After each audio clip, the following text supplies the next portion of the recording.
रीट की सूचना आ गई है, नहीं आई है तो बता देता हूं कि मुझे पता है आ गई।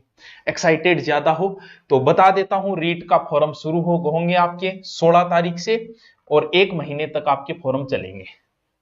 लास्ट तारीख का वेट नहीं करना है, लास्ट का ही कर रहा हो फिर एक दिन और जाने दी फिर और की, क्योंकि 1 महीने का समय है। आराम से फॉर्म देख के, और फॉर्म कभी देख के मत आना जैसे कई ये देर भर दे ही रहे मेरो बहुत बड़ी गलती साबित हो जाएगी। आराम से पास में बैठ के आराम से फॉर्म भरवाया करो। तो ये सूचना तो आ गई। अब बात ये है कि सर एग्जाम कब है? बिल्कुल एग्जाम डेट भी दे दी, टाइम लगाया ही नहीं है। आपको नहीं दिख रहा है तो मैं बता देता हूं कि आपकी जो एग्जाम है वो 27 फरवरी को है। अब बहुत सारे क्वेश्चन है रीट के बच्चों में, पिछली बार मैं पास हूं, मैं क्या करूं, मैं इनकी तैयारी कैसे करूं, सब्जेक्ट में पहली लैंग्वेज कौन सी लूं, दूसरी लैंग्वेज कौन, ऐसे अनेक प्रकार के प्रश्न मन के अंदर उत्पन्न होते हैं। तो वत्स हम आपके प्रश्नों का समाधान भी करेंगे। तैयारी कर रहा हूं, सीईटी का नोट्स काम में लूं या नए बनाऊं? पुलिस की तैयारी कर रहे हैं, सीईटी का नोट्स पर्याप्त है, एकदम फुल है। और बोल चलो देखो, थोड़ा सा शॉर्ट में बता देता हूं, क्योंकि कुछ बच्चों को तो यही नहीं पता कि लेवल प्रथम में कौन से आते हैं, लेवल सेकंड में कौन से। सरिया क्यों एक रहे, बिल्कुल हुए।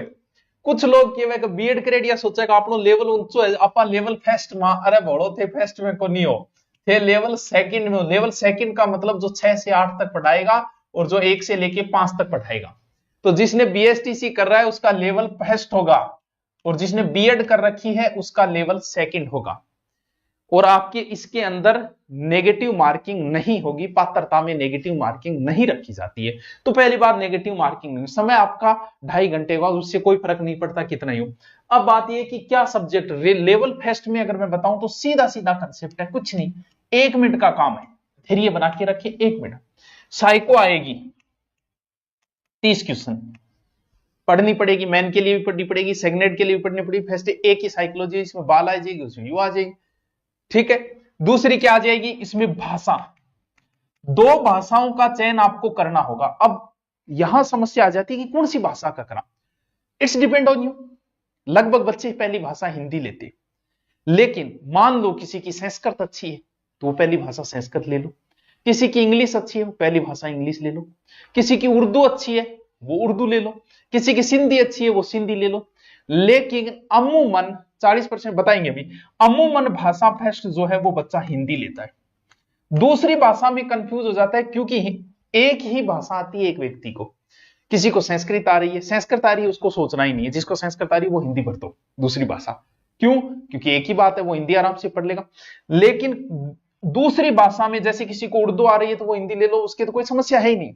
लेकिन हमें तो आती ही नहीं दूसरी भाषा, और 2 ही ऑप्शन है हमारे पास, एक संस्कृत ऑप्शन है, एक इंग्लिश ऑप्शन है कि सर इनमें से कौन सी ले। अगर आपको इंग्लिश आती है शब्द लगेगा थोड़ी बहुत अच्छी खासी नॉर्मल सी, तो दूसरी भाषा इंग्लिश लेना। अगर नहीं आ रही, आप ये सोच रहे हो कि मैं 2 महीने में इंग्लिश पढ़ के रीट पास करूंगा, तो मेरे बच्चे ऐसा पंगा मत लेना। आती है तो, वरना पंगा नहीं लेना है, वरना फिर हमें दूसरी भाषा संस्कृत लेनी, भले आप रीट लेवल सेकंड से हो, भले रीट लेवल फर्स्ट से हो। सर इससे क्या फायदा हो? इससे फायदा यह होगा कि हिंदी और संस्कृत लगभग सेम सी होती, कुछ टॉपिक जैसे संधि में भी, स्वर संधि के इधर 5 भेद है, इधर 8 भेद है। समास लगभग थोड़ा सा कंपेयर करोगे तो आंखों से लगाते होगा, अरे कम से कम पढ़ तो लोगे, इसीलिए शिक्षण विधि भी लगभग कर दोगे। तो अगर आप 30 में से 30% आएंगे, सेकंड भाषा मतलब आपका जुगाड़ हो जाएगा 60% का। तो जिसको इंग्लिश आ रही है वही लेना भैया, ये सोच के मत ले लेना कि मैं इंग्लिश पढ़ के कर दूंगा, नहीं पढ़नी। क्यों पढ़े भाई, जरूरत ही नहीं है तो क्यों पढ़े। संस्कृत मिलती जुलती है तो दूसरी भाषा लगभग बच्चे संस्कृत ही लेते हैं, ठीक है। 30% ये हो गए, 30 ये हो गए। इसके बाद में गणित आएगी, इसमें क्या सोचना है, 30%। उसके बाद में आएगा पर्यावरण। पर्यावरण का मतलब सिर्फ पर्यावरण नहीं होता, बहुत चीजें लगती है पर्यावरण में, कल्चर भी लगती है पर्यावरण, लगभग तो कल्चर के टॉपिक है 7-8, फिर परिवार वगैरह ऐसे करके टॉपिक लगते हैं पर्यावरण में। ये कितने, 30 60 ऐसे करके टोटल हो गए कितने, 150। कितने, 60 60 60 120 और 150। ये है रीट लेवल फर्स्ट का प्रोग्राम। 70 से कम नहीं, चलो मैं कमेंट बाद में पढ़ूंगा, अभी मैं थोड़ा सा प्रोग्राम बता दूं, क्यों, क्योंकि बच्चा वास्तव में कोई।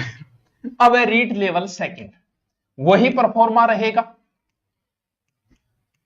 हाँ जो पूछ रहे थे, हाँ फर्स्ट ईयर वाले भी भर सकते हो, जो अभी बीएड कर रहे हैं, जिनकी बीएड फर्स्ट ईयर में है, उन्हें भी फॉर्म भरना है। सर मेरी पहली वाली रीट क्लियर है 2022, तेरे को नहीं देना है, लेकिन तुझे फॉर्म भरना है, पेपर दे के आना है। सर मैं इन फेल हो गया तो कोई फर्क नहीं पड़ेगा, तो पीछे वाली डिग्री लगा देना, इससे कोई फर्क नहीं पड़ेगा। इससे तेरे को एक नॉलेज बढ़ेगा, तू कॉन्फिडेंस मुक्त रहेगा कि ठीक है अपन दे गया ना तो दिया हूं, तैयारी मत करना चाहिए, तेरी क्लियर है, तू दे के आ, ठीक है, आजीवन है लेकिन दे के आ, इससे तेरा अनुभव बढ़ेगा। बाकी फेल हो गए तो कोई फर्क नहीं पड़ेगा, पीछे वाला चल जाएगा। ठीक है सर, तो मैं भी दे गया हूं, दे के ही आना है, दे गया हूं, ये मेरा आदेश है, बस दे के ही आना है। ठीक है, सेकंड में क्या होगा, साइकोलॉजी वही 30 पढ़ना है तो पढ़ना है, 2 भाषाओं का चयन, ये लो भाषा बता दिया कौन सी भाषा लेनी है, आप समझ गए, दोबारा बताने की जरूरत नहीं है।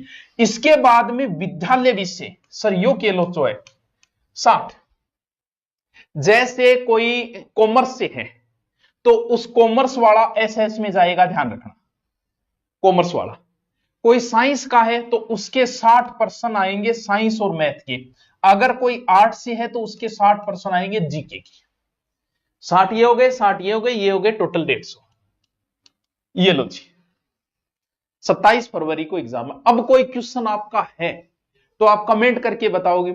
अब जैसे ही भर्तियां आ गई तो भैया तुम भी एक्टिव हो, हम भी एक्टिव हैं, बुक वाले भी एक्टिव है, नोट्स वाले भी एक्टिव है, और हमारा तो अभी बहुत बड़ा ऑफर गया था, सारी बुक्स आती है, और कुछ अगर आप नहीं भी लाते हो कोई बात नहीं, मत लाना, लेकिन ये पतली पतली जो हमने निकाली है ना, जिसमें पीछे के रीड के आए हुए क्वेश्चन व्याख्या सहित है, उसे मार्केट में जाके एक बार देखना, लेना मत चाहिए, देखना, आपको पता चल जाएगा कि ये नया प्रयोग है, वो टॉपिक वाइज कर दिया उनको।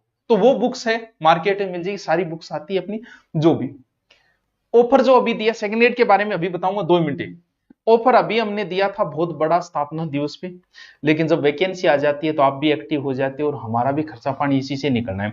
हमें भी पता है कि को 2025 और 26 ये 2 ही वर्ष है कोचिंगों का, मुझे नहीं लगता कि इसके बाद कोचिंग वाला क्रेज भी रह पाएगा, तो ये हमारा भी इतना सही समय है, फिर हम भी किसी दूसरे काम, हमारा रथ भी किसी दूसरी तरफ मुड़ जाएगा। आगे स्कूल चला रहे हैं तो स्कूल की ओर मुड़ जाएगा, क्योंकि इतना सा समय आपके पास, और आपको भी कौन सा उम्र भर देना है, 2 साल है उसमें तैयारी कर लो।